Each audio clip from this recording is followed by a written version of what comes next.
رمضان میں جب آپ کا قرآن مکمل ہو جائے تو یہ دو کام ضرور کریں، کیونکہ بہت سارے لوگ نہیں جانتے کہ ہمیں ختم قرآن کے وقت کیا کرنا چاہیے۔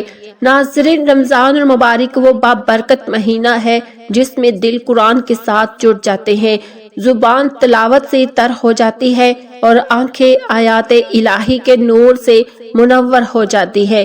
بہت سے خوش نصیب لوگ اس مہینے میں قرآن پاک کی تلاوت مکمل کر لیتے ہیں، مگر افسوس کی بات یہ ہے کہ قرآن مکمل ہونے کے بعد ہمیں کیا کرنا چاہیے اس بارے میں اکثر لوگ لا علم ہوتے ہیں۔ جب آپ قرآن پاک مکمل کر لیں تو صرف خوشی منانا یا کتاب بند کر دینا ہی کافی نہیں ہوتا، بلکہ شریعت نے اس موقع پر ہمیں ایک خاص رہنمائی دی ہے۔ ختم قرآن کے بعد دو ایسے کام ہیں جو حدیث پاک سے ثابت ہیں۔ نبی کریم صلی اللہ علیہ وآلہ وسلم خود بھی ان دو کاموں کا اہتمام فرمایا کرتے تھے، اور آپ کے صحابہ کرام اجمعین بھی قرآن کریم کے بعد ان کاموں کو ضرور انجام دیا کرتے تھے۔ یہ دو کام نہ صرف ختم قرآن کو مکمل کرتے ہیں بلکہ اس تلاوت کو قبولیت کے دروازے تک پہنچانے کا ذریعہ بھی بنتے ہیں۔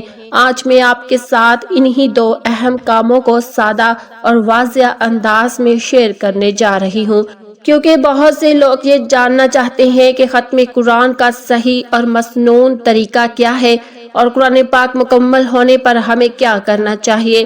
یہ باتیں جاننا ہر اس شخص کے لیے ضروری ہے جو قرآن سے سچی محبت رکھتا ہے۔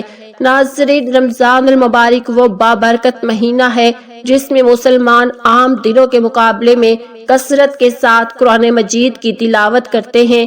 اس کی بنیادی وجہ یہ ہے کہ قرآن پاک اور رمضان کا آپس میں ایک گہرا اور خاص تعلق ہے۔ یہی وجہ ہے کہ رمضان میں تلاوت قرآن کا ذوق بڑھ جاتا ہے، دل نرم ہو جاتے ہیں اور زبان آیات الہی سے تر رہتی ہے۔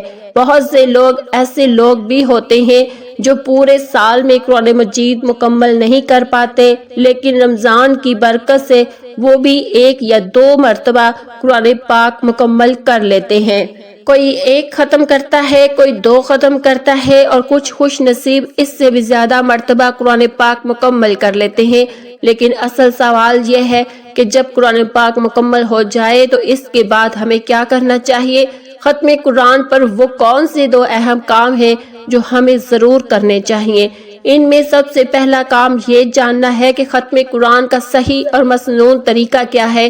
عام طور پر لوگ کیا کرتے ہیں کہ جیسے ہی قرآن مجید کی آخری سورت یعنی سورۃ الناس کی تلاوت مکمل ہوتی ہے وہ فوراً قرآن مجید بند کر کے رکھ دیتے ہیں۔ اکثر لوگوں کا یہی خیال ہوتا ہے کہ بس یہاں قرآن ختم ہو گیا، اب تلاوت مکمل ہو چکی ہے، حالانکہ یہ طریقہ ختم قرآن کا صحیح اور مسنون طریقہ نہیں ہے۔ اگر ہم یہ جاننا چاہتے ہیں کہ ختم قرآن کا درست طریقہ کیا ہے تو ہمیں رسول اللہ صلی اللہ علیہ وآلہ وسلم کی سنت کی طرف رجوع کرنا ہوگا۔ نبی کریم صلی اللہ علیہ وآلہ وسلم جس انداز سے قرآن پاک ختم فرمایا کرتے تھے وہی طریقہ ہمارے لیے اصل رہنمائی ہے۔ احادیث اور آثار سے یہ بات ثابت ہوتی ہے کہ آقا کریم علیہ الصلوۃ والسلام جب قرآن پاک ختم فرمایا کرتے تو اسی پر رک نہیں جاتے تھے بلکہ دوبارہ فوراً قرآن کا آغاز فرما دیتے تھے، یعنی آپ صلی اللہ علیہ وسلم قرآن کے آخر کو اس کے آغاز کے ساتھ جوڑ دیتے تھے۔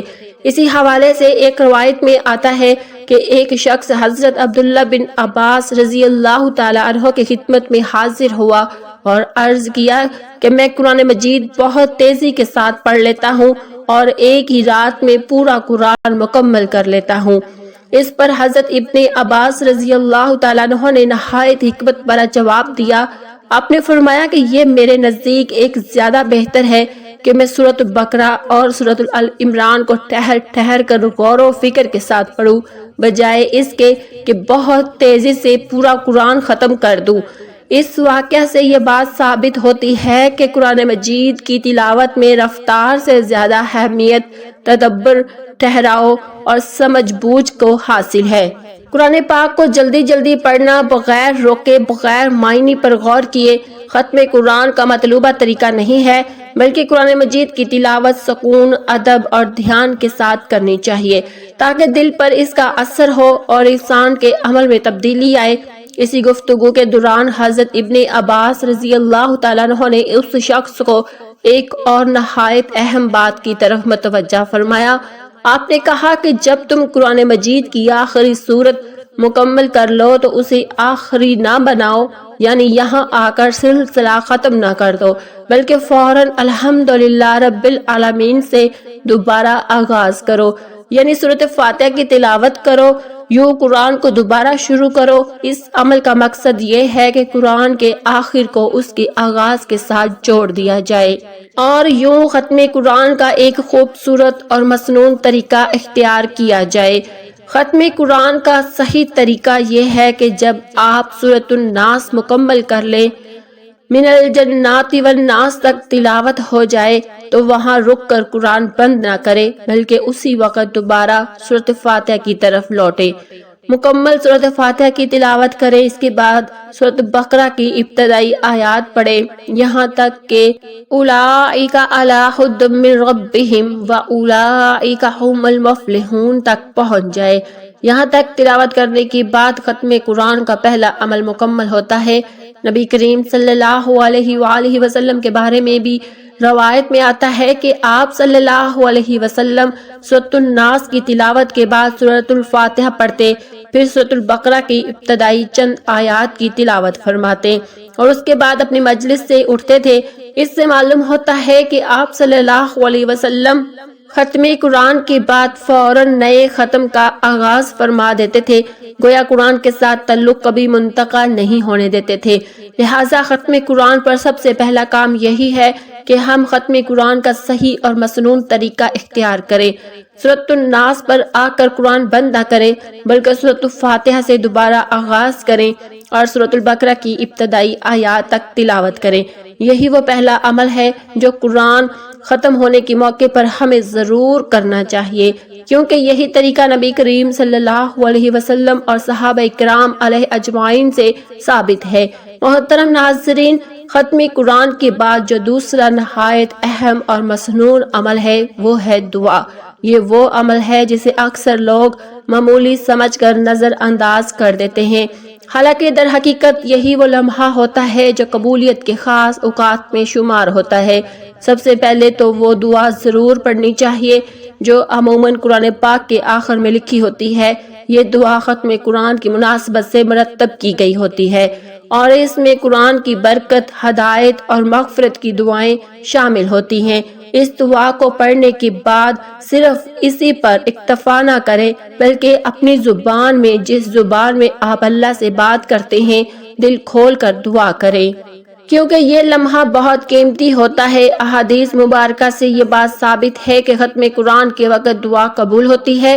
حضرت عبداللہ بن عباس رضی اللہ تعالیٰ عنہ سے روایت ہے کہ رسول اللہ صلی اللہ علیہ وآلہ وسلم اور صحابہ کرام رضوان اللہ علیہ اجمعین جب قرآن پاک مکمل کرتے تو سب کو جمع فرماتے اور پھر اجتماعی دعا کرتے تھے۔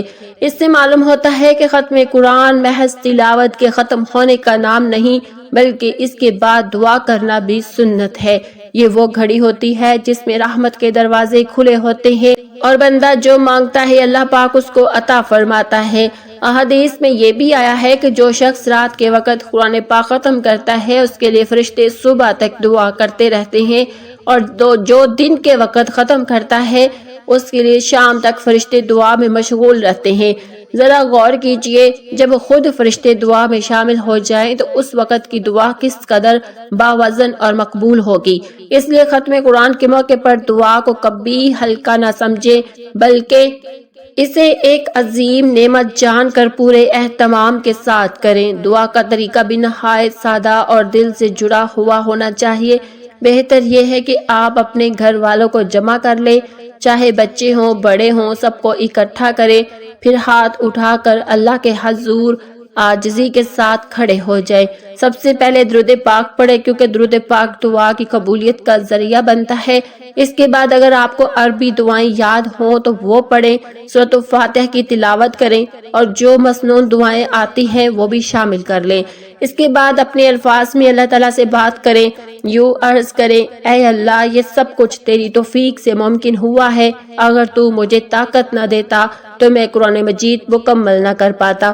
اے میرے مالک، اگر تلاوت میں کوئی غلطی، کوتاہی یا بے ادبی ہو گئی ہو تو اپنی رحمت کے صدقے معاف فرما دے، پھر جو ثواب اللہ نے عطا فرمایا ہے اس کو نبی کریم صلی اللہ علیہ وآلہ وسلم کی بارگاہ میں ہدیہ پیش کرے۔ اگر دعا کرنے والا مرد ہے تو مردانہ صیغے میں، اور اگر عورت ہے تو عورت اپنے انداز میں یہ دعا کرے۔ اس کے بعد پوری امت مسلمہ کے لیے دعا کرے اور اصالِ ثواب کرے۔ خاص طور پر اپنے مرحومین والدین، رشتہ داروں اور تمام مرحومین کو اس وقت ضرور یاد رکھیں۔ ختم قرآن کا یہ لمحہ مرحومین کے لیے بھی ایک عظیم تحفہ بن سکتا ہے۔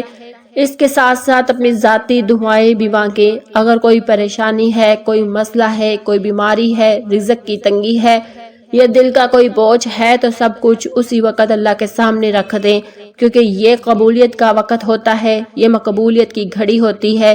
افسوس کی بات یہ ہے کہ آج کل بہت سے لوگ ختم قرآن کو ایک رسمی عمل بنا لیتے ہیں۔